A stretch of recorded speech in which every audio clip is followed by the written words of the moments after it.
শাড়ি আমরা পরব না, শাড়ি আপনার সাধারণ সম্পাদক ওবায়দুল কাদেরকে পরাই দিব আমরা। শাড়ি আমরা পরব না, আপনার পররাষ্ট্রমন্ত্রীকে পরাই দিব এই শাড়ি আমরা। শাড়ি আমরা পরাবো না, শাড়ি আমরা আপনার স্বরাষ্ট্রমন্ত্রীকে পরাই দিব। এবং এই শাড়ি আমরা পরাই দিব অপদার্থ এবং অকার্যকর বিজেপির প্রধানকে, তাকে আমরা শাড়ি পরায় পুরো ঢাকা শহরে ঘোরাবো। মাত্র বর্বর রাষ্ট্র এবং সন্ত্রাসী রাষ্ট্র যেটা হলো ইন্ডিয়া, যারা অন্য ধর্মের প্রার্থনার যে জায়গা সেটা শাবল দিয়ে গোতায় গোতায় হাতুড়ে ভেঙে ভেঙে বাবরি মসজিদ হত্যা করেছে। এইরকম বর্বর জাতি সারা বিশ্বের কোথাও আছে কিনা আপনারা আমাকে দেখান। বিশ্বের কোথাও গত 200 বছরে কেউ দেখাতে পারবে না কোনো গির্জা ভেঙে মসজিদ করা হয়েছে। গত 200 বছরে কেউ দেখাতে পারবে না কোনো মসজিদ ভেঙে গির্জা করা হয়েছে। কিন্তু এই ইন্ডিয়ানরা দৃষ্টান্ত স্থাপন করেছে বর্বরতার, দৃষ্টান্ত স্থাপন করেছে অমানসিক আচরণের, যে এরা অন্য ধর্মের প্রার্থনার দ্বার ভেঙে নিজেদের রাম মন্দির করে 1,80,00,000 প্রবাসী বিশ্বের বিভিন্ন জায়গায় ছড়ায় আছে। আমরা বলছি সকল প্রবাসী ভাইকে, ভাইরাসের মতো সারা বিশ্বে ছড়িয়ে এই ইন্ডিয়ানদের টুকিটি আপনারা প্রকাশ করে দেন এরা কিভাবে মানুষকে হত্যা করছে আমাদের সীমান্তে, কিভাবে মুসলিমদেরকে গরুর মাংস খাওয়ার জন্য পিটায় পিটায় হত্যা করছে। আপনারা বলবেন এত জোরে কথা কেন বলি?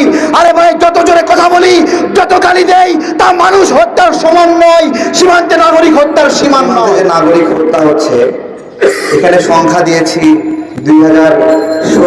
16 বছরে 1000 মানুষ, গত 2 বছরে 105 জনের মতো, এবং এই রমজানে আপনার 5 জন মানুষ হত্যা করলো। আমার প্রশ্ন, এই পুরোটা সময় যিনি এই রাষ্ট্রের প্রধান হিসেবে জোর করে ক্ষমতায় আছেন, তার পক্ষ থেকে কোনো আপত্তি বক্তব্য শুনেছেন? যে ভারতের সীমান্ত হত্যার এই নীতির প্রতি আমি আপত্তি জানালাম। শেখ হাসিনা এই ধরনের কোনো আপত্তি করেছে? কোনো আপত্তি করেনি। শেখ হাসিনা বাদ দিলাম যে ভুলে গেছে, শেখ হাসিনার দলের সাধারণ সম্পাদক ওবায়দুল কাদের, সে কোনো আপত্তি করেছে? আপত্তি করেনি। শেখ হাসিনার দলের পররাষ্ট্রমন্ত্রী, সে কোনো আপত্তি করেছে? আপত্তি করেনি। স্বরাষ্ট্রমন্ত্রী, সে কোনো আপত্তি করেছে? আপত্তি করেনি। অর্থাৎ দল হিসেবে আওয়ামী লীগের পক্ষ থেকে কোনো আপত্তিপত্র, কোনো নিন্দাপত্র আসেনি বাংলাদেশি নাগরিকদেরকে হত্যা করার জন্য। এখন এই আপত্তিপত্র দিচ্ছে না কেন? ভারতের প্রতি প্রেম থেকে না ভারতের প্রতি ভয় থেকে? এটা হলো আমার প্রশ্ন। আরেকটা প্রশ্ন, শেখ হাসিনা বলেছে যে শাড়িগুলো পুড়িয়ে ফেলতে, ভারতীয় শাড়িগুলো। আমি আপনাকে রিভার্স একটা কথা বলছি, আরিফ বিল্লাহ ভাইয়ের কথা অনুযায়ী, শাড়ি আমরা পরব না, শাড়ি আপনার সাধারণ সম্পাদক ওবায়দুল কাদেরকে পরাই দিব আমরা। শাড়ি আমরা পরব না, আপনার পররাষ্ট্রমন্ত্রীকে পরাই দিব এই শাড়ি আমরা। শাড়ি আমরা পরাবো না, শাড়ি আমরা আপনার স্বরাষ্ট্রমন্ত্রীকে পরাই দেব। এবং এই শাড়ি আমরা পরাই দিব অপদার্থ এবং অকার্যকর বিজেপির প্রধানকে, তাকে আমরা শাড়ি পরায় পুরো ঢাকা শহরে ঘোরাবো। আমার বাংলাদেশের নাগরিকদেরকে হত্যা করে, ওরা বলে যে গরু চুরি করতে গেছে, চোরাচালানের সাথে সম্পৃক্ত, এরকম বিভিন্ন কথা বলে। আরে ভাই, চুরি করার অপরাধ কি হত্যা নাকি? তাহলে সৌদি আরব সহ ইসলামিক দেশগুলো চুরি করার অপরাধে যে হাত কাটে, আপনারা সেই হাত কাটার নিন্দা করেন, তাহলে এই হত্যার নিন্দা কেন করছেন না আপনারা? আমার আপনাদের কাছে প্রশ্ন, বলেন। বিশ্বের বিভিন্ন দেশের মানুষ যায়, এই যে ইতালি, ইউরোপ, আমেরিকা, মেক্সিকো সীমান্তে অসংখ্য ইন্ডিয়ান নাগরিক পাগলের মতো ঘোরাফেরা করে, কাজ পায় না, ভিক্ষুকের মতো ঘোরাফেরা করে, অবৈধ কোনো ডকুমেন্টস নাই, সাগর পাড়ি দিয়ে জীবনের ঝুঁকি নিয়ে ইন্ডিয়ানরা গেছে। ওই ইতালির নাগরিকরা ইন্ডিয়ানকে গুলি করে? বলেন, মেক্সিকো সীমান্তে ইন্ডিয়ানদের গুলি করা হয়? তাহলে ইন্ডিয়া কেন গুলি করছে? ইন্ডিয়া এই জন্য গুলি করছে, দুঃখের অনেক জায়গা আছে আমাদের মুসলিম দেশগুলো এই জায়গায় অভিভাবক হিসেবে তখন বলতে পারতো সৌদি আরবের প্রশাসন যে ইন্ডিয়ানদের সৌদি আরবে চাকরি দেব না, তখন ওমানের প্রশাসন বলতে পারতো চাকরি দেব না, কুয়েতের প্রশাসন বলতে পারতো। দুঃখের বিষয়, সেই লিডারশিপের জায়গা তারা নিতে পারেনি।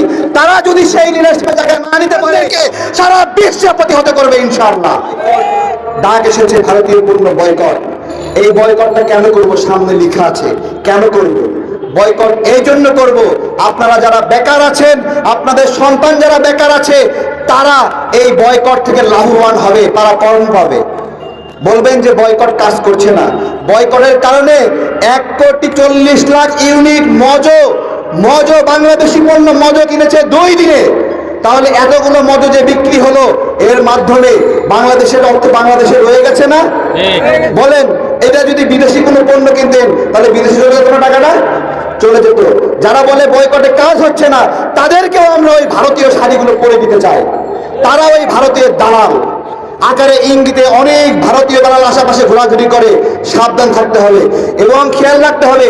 দালালের সঙ্গে দালাল উঠে বসে, দালালের প্রোগ্রামে দালাল দাওয়াত দেয় এবং আরেক দালাল সেই প্রোগ্রামে গিয়ে অংশ নিয়ে তাকে প্রমোট করে এবং এক দালাল আরেক দালালকে শক্তিশালী হওয়ার জন্য সহযোগিতা করে। সুতরাং ইন্ডিয়ান বেল্টের মধ্যে কোন কোন নেতা কাজ করছে তাদেরকে আইডেন্টিফাই করে বিরোধী রাজনীতি থেকে তাদেরকে সরিয়ে অপসারণ করে একটা ভারতের আগ্রাসন বিরোধী রাজনীতি দাঁড় করাতে হবে এবং যারা এই রাজনীতিতে আসবে না তাদের রাজনীতি বিলুপ্ত হবে। যারা বয়কট রাজনীতির সঙ্গে তাল মিলাবে না তাদের রাজনীতি ঘৃণিত হবে এবং বাংলাদেশের মানুষ তাদের কোনো অর্থায়ন করবে না, তাদের জন্য দোয়া করবে না, ভালোবাসা দেবে না, তাদের রাজনীতি আস্তে আস্তে হারায় যাবে। সুতরাং যারা এখনো মুখ খোলেন নাই, আমি বলছি বাঁচতে চাইলে মুখ খোলেন। বাংলাদেশের নাগরিকদের টাকা এত বেশি হয় নাই যে আপনি ইন্ডিয়ার দালালি করবেন আর তার কষ্টের পয়সা আপনার রাজনীতির পিছনে ইনভেস্ট করবে, সেইটা আর করবে না।